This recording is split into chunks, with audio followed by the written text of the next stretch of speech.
If you live in Oklahoma, if you drive on Oklahoma roads, you attend Oklahoma schools, you vote in Oklahoma elections, you absolutely should not have different tax treatment than any other Oklahoman. These things shouldn't be controversial. I challenge Oklahomans to elect people who are committed to these values and protect these simple truths. Game wardens shouldn't be afraid to ticket poachers. District attorneys shouldn't be afraid to prosecute criminals. Local sheriffs shouldn't be afraid to enforce the law. Many of us in this room have decried the DEI programs of the Biden administration, yet stand quietly by when some say an Indian should be subject to a different set of laws. We either believe in equal rights for all or we don't, and it's time to choose. This issue will continue to split our state, both literally and figuratively, unless we address it head on. It will be uncomfortable, and you're going to have to face down the state's largest political donors. But we must continue to fight for one Oklahoma.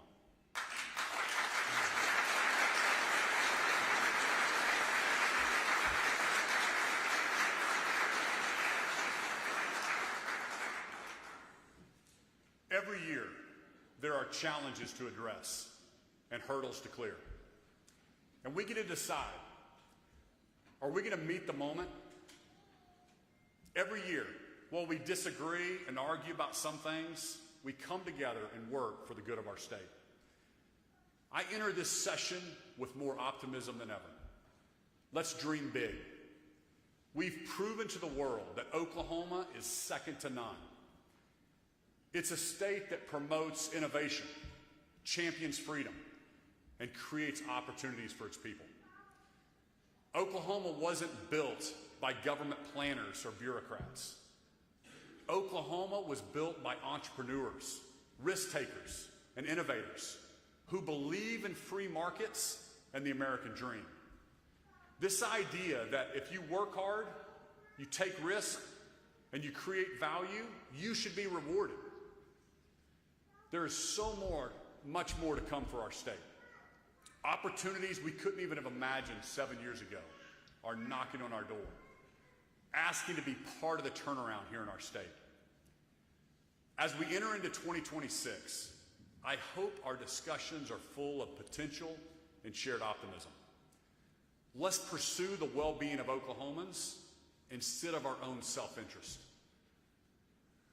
Ronald Reagan, prior to his political career, he gave a speech called A Time for Choosing. It's a powerful speech exploring the role of government and the welfare state. I'll challenge you to go home and read that speech. He concludes by saying, you and I have a rendezvous with destiny. We'll preserve for our children this, the last best hope of man on earth, or we'll sentence them to take the last step into 1,000 years of darkness.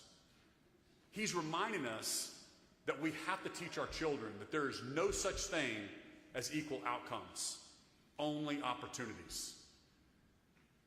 The decisions we make in this building should not be made solely under the consideration of our next election or the leadership post we hope for next session. They should not be made in pursuit of favor with lobbyists or special interest groups, or a job when you want to get done with your service. Every decision we make here must be in pursuit of the good of Oklahoma's future. The turnaround started here in 2019. And it's up to us to preserve the American dream for the next generation. Our choices will take us to the next level or back to the struggles we've turned away from. We have a rendezvous with destiny. Let's grab it with the tenacity and grit that sets us apart as Oklahomans. May God bless you, and may God continue to bless the great state of Oklahoma. Let's have a great 26.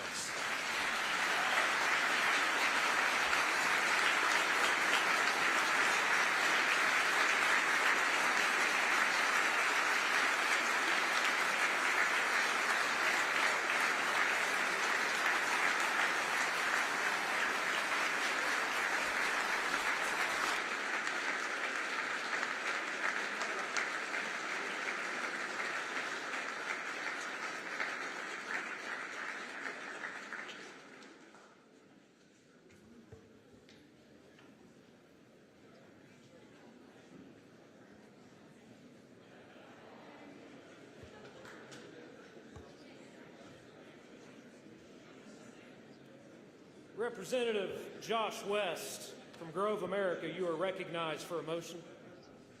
Mr. President, there being no further business before this joint session, I move that the joint session be dissolved. You've heard the motion. All those in favor say aye. Aye. All opposed, nays. The ayes have it. The motion is adopted. The joint session is dissolved.